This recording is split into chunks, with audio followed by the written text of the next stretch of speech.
Welcome back everyone. Welcome to civil services study practice set number ये 397 है। ये test series UPPSC RO के लिए चल रही है। प्रैक्टिस करेंगे इसमें हम हिंदी के प्रश्नों पर।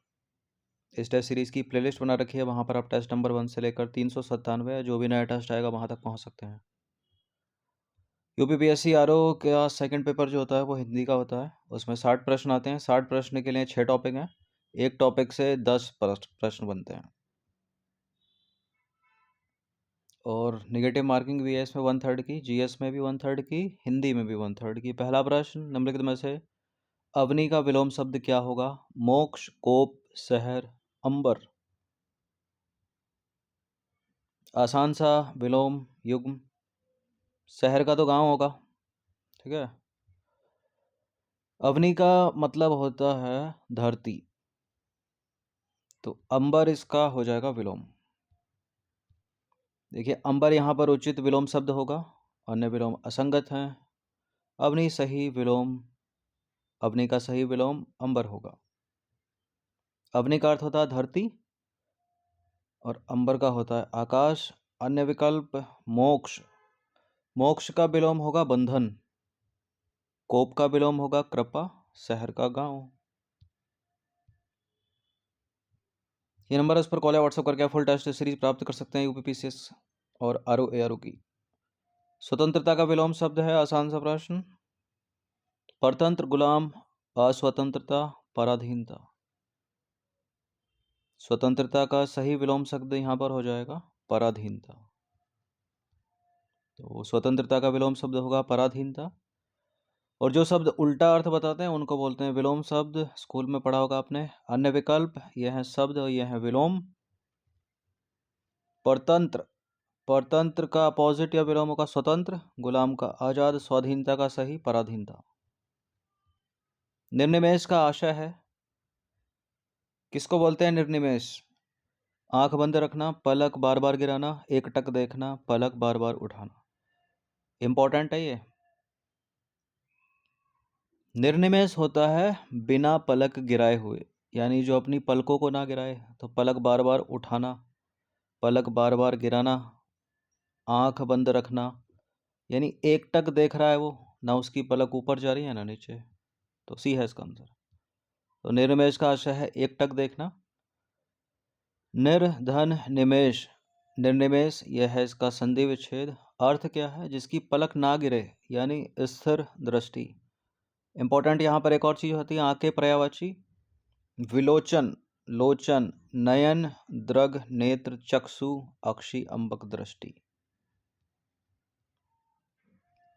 मूक दर्शक शब्द से आशय है क्या? मूक दर्शक, कुछ ना बोलने वाला, सब कुछ सुनने वाला, कुछ ना सोचने वाला, कुछ ना समझने वाला।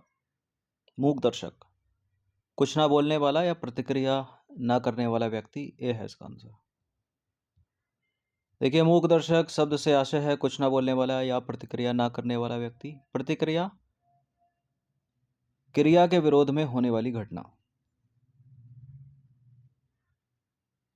नंबर 5, मूड का सही पर्याय है, यानी सिनोनियम या पर्यायवाची। मूड, निषेध, पतन। पतन का पर्यायवाची पूछ रहा है यहां पर, निषेध। मूड,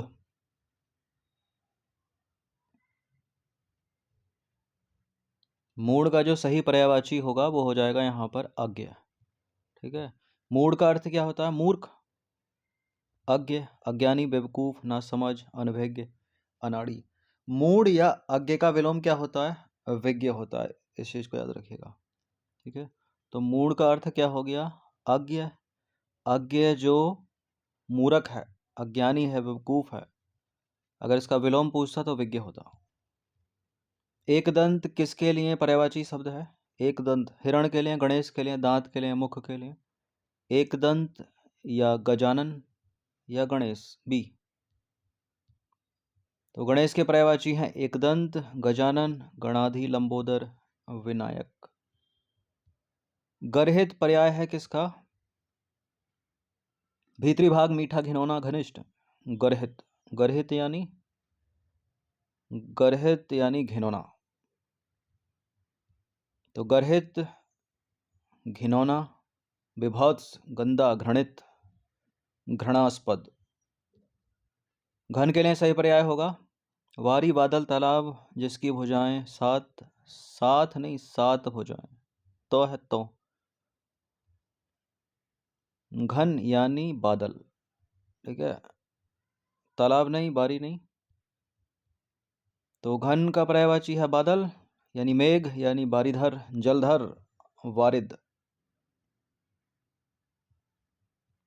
वातने किसका पर्यायवाची शब्द है? वातने, वातने हाथी, सांप, कबूतर, गरुण। वातने, वातने पर्यायवाची शब्द है गरुण का, तो गरुण के पर्यायवाची हैं वातने। हरियान, हरि का यान, उर्गारी, पन्नागारी और खगेश।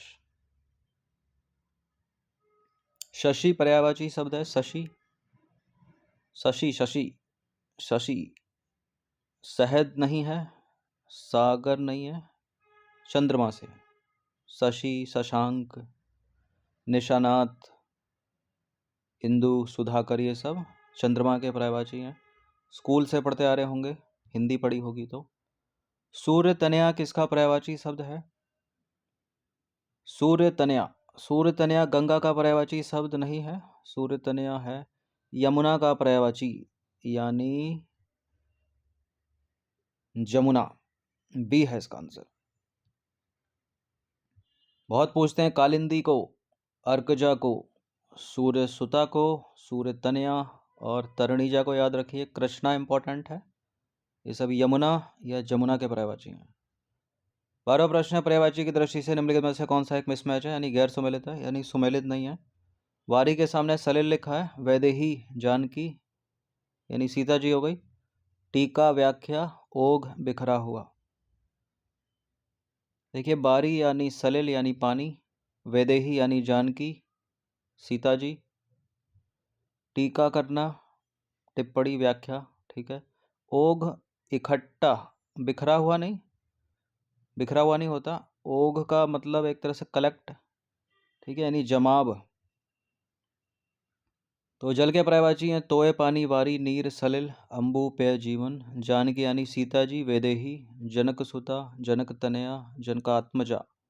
टीका यानी व्याख्या करना, वृत्ति, विवृत्ति, भाष्य और भाषांतरण। ढेर का मतलब है ओघ, शशि, अंबार, जमाव यानी फैलाव या बिखरा हुआ नहीं। तेज पर्याय है, तेज का पर्याय क्या है? सहिष्णु, तितिक्षु, धीर, प्रखर। तेज यानी प्रखर से, तो तेज यहाँ पर प्रखर का पर्यायवाची है। बाकी जो सहिष्णु, तितिक्षु, सहनशील, ये धीर के पर्यायवाची हैं, धीरज के। नंबर 14, पर्यायवाची शब्दों की दृष्टि से कौन सा एक सही सम्मिलित नहीं है? पंख, कीचड़, पक्षी, वेहग, प्रसून, छलावा, भत्सना, निंदा। भत्सना, निंदा ठीक है। पक्षी, विहग ठीक है। खग, बड़ा पूछते हैं, खग ठीक है। खग किसका पर्याय? पक्षी का। पंख यानी कीचड़,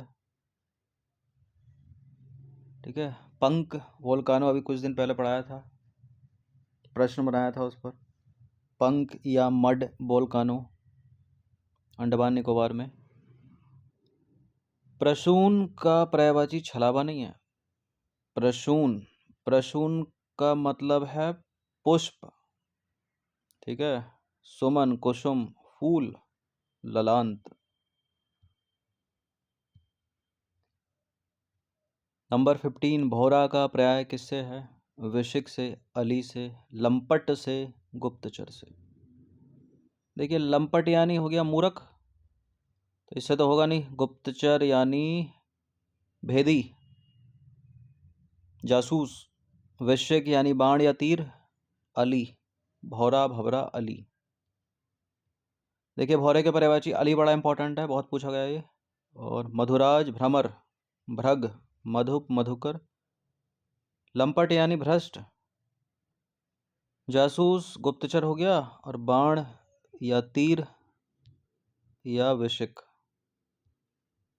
नंबर 16, पर्यायवाची की दृष्टि से कौन सा एक मिसमैच है, यानी सही सम्मिलित नहीं है। गिरीश यानी त्रिलोचन, महिमा यानी महत्ता, वारिद यानी घन, केवल यानी ज्ञान। गिरीश यानी त्रिलोचन शिव जी, महिमा यानी महत्ता, ठीक है। वारिद घन बादल, ठीक है। केवल ज्ञान नहीं, केवल यानी मोक्ष, ठीक है, मोक्ष।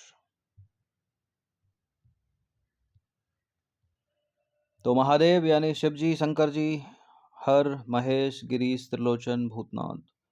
महिमा यानी गरिमा, महात्म्य, गौरव, बढ़ाई, महत्ता। मेघ यानी घन, जलचर, वारिद, जीमूत, बादल, धराधर। मोक्ष यानी निर्वाण, मुक्ति, केवल्य, अपवर्ग, परम पद। इंपॉर्टेंट, केवल्य, निर्वाण, मुक्ति। क्वेश्चन नंबर 17, सारंग, कुरंग, सुरभि, ये सभी यानी तीनों के तीनों किसके पर्यायवाची शब्द हैं? बगुले के, हिरण के, बाघ के, हाथी के। सारंग यहाँ पर हिरण का भी है, हाथी का भी है, लेकिन कुरंग सुरभि हाथी का नहीं है, हिरण का है ये। सारंग बाघ का भी है, लेकिन कुरंग सुरभि नहीं है, तो एलिमिनेट करते चलिए। बगुला का इन तीनों में से कोई नहीं है, तो आंसर क्या हो जाएगा? हिरण। तो मृग, सारंग, हरण, सुरभि, कुरंग, चित्तल, ये सारे के सारे किसके पर्यायवाची या सिनोनियम? हिरण के। नंबर 18, क्षितिज किसका पर्यायवाची है? क्षितिज उत्कर्ष का, आकाश का, पराकाष्ठा का, उपर्युक्त सभी का। क्षितिज यानी आकाश, यानी ऊंचाई छू रहा है कोई, उत्कर्ष हो रहा है, पराकाष्ठा, उपर्युक्त सभी, तो सारे के सारे ये क्षितिज के पर्यायवाची हैं। डी है इसका आंसर। तो उपरोक्त तीनों क्षितिज के पर्यायवाची हैं। है किसका पर्यायवाची है? मोस्ट इंपॉर्टेंट है, बहुत पूछते हैं इसको। है या तुरंग को पूछते हैं, तो ये सारे के सारे घोड़े के पर्यायवाची शब्द हैं, घोड़े के, यानी डी है इसका आंसर। तो अश्व या घोड़े का पर्यायवाची हो गया है, तुरंग, घोड़ा, घोटक, हरि, बाजी, सैंधव। जो सबसे ज़्यादा पूछे जाने वाला है वो है सैंधव, बाजी, घोटक है, और तुरंग भी। घोड़ा और अश्व तो ना ही पूछेगा। क्वेश्चन नंबर 20, अंतिम प्रश्न है। पर्यायवाची की दृष्टि से कौन सा एक मिसमैच है, सही सम्मिलित नहीं है? औचक के सामने लिखा है यकायक, ओज के सामने धूमिल, ऐश्वर्य के सामने विभूति, ओठ के सामने अधर। देखिए, औचक यानी यकायक, यानी अचानक होने वाला। ऐश्वर्य यानी विभूति, ओठ यानी होठ, अधर, अधर या उधर होता है, अधर, ठीक है। ओज का धूमिल नहीं होगा। ओज यानी तेजस्वी, तेज भी गलत है।